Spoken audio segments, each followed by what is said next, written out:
جناب نبی کریم صلی اللہ علیہ وسلم نے ارشاد فرمایا ایک انسان کو قیامت کے دن اللہ رب العزت ساری مخلوق کے سامنے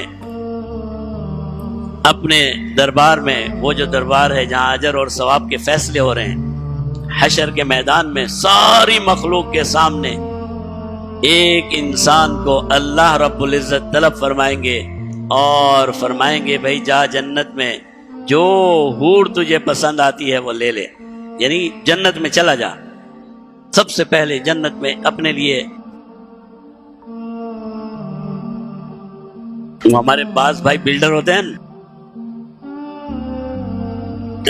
بلڈنگیں بناتے ہیں، سوسائٹیاں بناتے ہیں، ہوتے نہیں ہوتے؟ اور جب نئی بلڈنگ یا نئی سوسائٹی، پہلے اپنے دوستوں کو بلاتے ہیں، بھائی کون سا پلاٹ چاہیے، کون سے کارنر کا چاہیے، کون سی جگہ۔ بعد میں نہیں گلا کرنا، بعد میں گلا نہیں کرنا، ابھی بلڈنگ شروع ہو رہی ہے، ابھی آ کر تو بتا دے تجھے کون سا پلاٹ چاہیے، جو پلاٹ تو کہے گا وہ تیرا۔ دوستوں کو کہا جاتا ہے نا،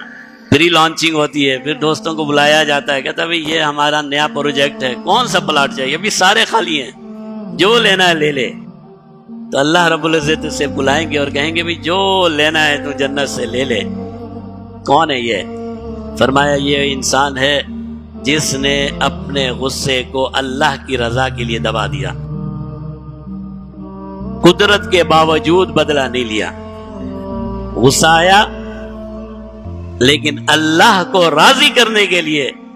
اس انسان نے اپنے غصے پر کنٹرول کیا، تو پھر اس کا اجر اور ثواب کیا ہے کہ اللہ رب العزت سے کہیں گے جنت میں جو جگہ تجھے چاہیے تو لے لے، جنت کی جو حور تجھے چاہیے تو لے لے۔ تو آج یہ غصہ، بجائے اس کے کہ ہم اس سے یہ کام لیں، کاظمین الغیظ بنے، اپنے غصے کو دبائیں، اپنے غصے پر کنٹرول کریں، اپنے غصے کو پی جائیں اور پھر اس کے بدلے میں اللہ سے اجر اور ثواب حاصل کریں۔ آج ہماری حالت یہ ہے کہ غصے کی حالت میں کیا کہا جائے، بے قابو ہو کر، بے شتر اور مہار ہو کر ایسے ایسے کام بھی کر جاتے ہیں جو انسان کے لائق ہی نہیں ہوتے۔